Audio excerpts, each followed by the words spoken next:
بتشرف وشعور عال بالمسؤولية وباعتزاز أتلقى تكليفي بمنصب رئيس مجلس الوزراء في العراق للفترة المقبلة.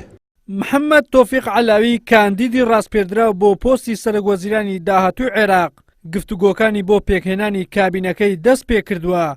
بڕیاریشە بۆ هەمان مەبەست لە ئایندەیەکی نزیکدا سەردانی هەولێر بکات و لەگەڵ بەرپرسانی هەرێمی کوردستان کۆبێتەوە. بەڵام لایەنە سیاسەکانی کوردستان مەرجیان بۆ پشتیوانی و بەشداریکردن لە کابینەکەی علاوی هەیە. هەر لایەنێک بیەوێ شان قوتڕۆ مەسەلە جەبهەی کوردی زەعیف دەکات. یەکێتی نیشتیمانی کوردستان یەکێکە لەو لایەنانەی کە پێی وایە نابێت کورد بەبێ مەرز بەشداری لە حکومەتی داهاتووی عێراق بکات. سعدی ئەحمەد پیرە ئەندامی ئەنجومەنی سەرکردایەتی یەکێتی دەڵێت هەرچەندە ئێمە مەرجی تایبەت بە خۆمان هەیە بۆ بەشداریکردن لە حکومەتی داهاتووی عێراق، بەڵام لەگەڵ ئەوە داینە لایەنە سیاسەکانی کورد بەیەکەوە بڕیار لەسەر چۆنیەتی بەشداریکردن بدەن لە کابینەی داهاتووی عێراق، هیچ لایەنێکیش لە کۆدەنگیەکە دەرنەچێت. چۆن نیمانە لە کۆبوونەوەکەی خۆمانی کوردی باسەکەین کە ئێمە خۆمە خاڵێکمان نییە تایبەتمە، یعنی ئەم پێم ئێمە ئەگەر لە ئیجماعی کوردی دەرچوونی هەر لایەنێکی سیاسی زەرەر بە کێشەی نەتەوەیمان دەگەیەنی. من ئەتوانم ئێستا بۆ ڕیسکەم چی باشە چی باش نییە، بەڵام ئەکید مەسەلەی جێبەجێکردنی مادەی 140 گرنگە، پارەی جوتیارانی کە کەلەکە بووە. مەسەلەی تری کە ئێمە دەمانەوێت هەبێ ئێمە دەبی لە شتە فیدرالیەکان حسەمان هەبێ، دەبێ ناوێک لە تەوازون هەبێ لە ناو دامەزراوەکە.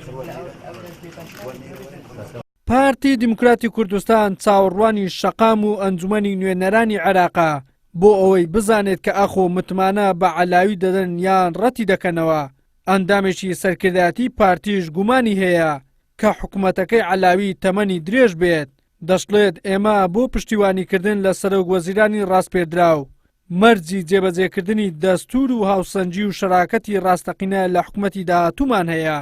بە تەسەوری من حکوومەتێکی درێژخایەن نابێتن، چونکە یاسای هەڵبژاردن گۆڕدراوە، کۆمیسیۆن گۆڕدراوە و هەموو لایەنەکانی کە خۆپیشاندان دەکەن و هەندێک لایەنی سیاسیش داوای هەڵبژاردننی پێشوەختە دەکەن، بۆیە تەمەنی ئەو حکوومەتە زۆر درێژ نابێتن و ئەگەر هات و ئەو حکوومەتەش پێک هات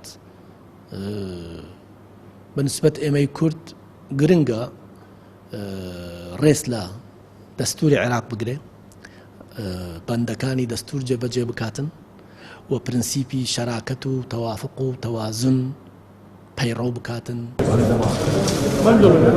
کۆمەڵی ئیسلامی کوردستان پێی وایە دەبێت کورد بەیەکەوە بڕیار لە بەشداریکردن یان بەشداری نەکردن لە حکوومەتی داهاتووی عێراق بدات. هیچ لایەنێک تاک لایەنانە دانوستان لەگەڵ عێراق نەکات بۆ وەرگرتنی پشک لە کابینەی تازە.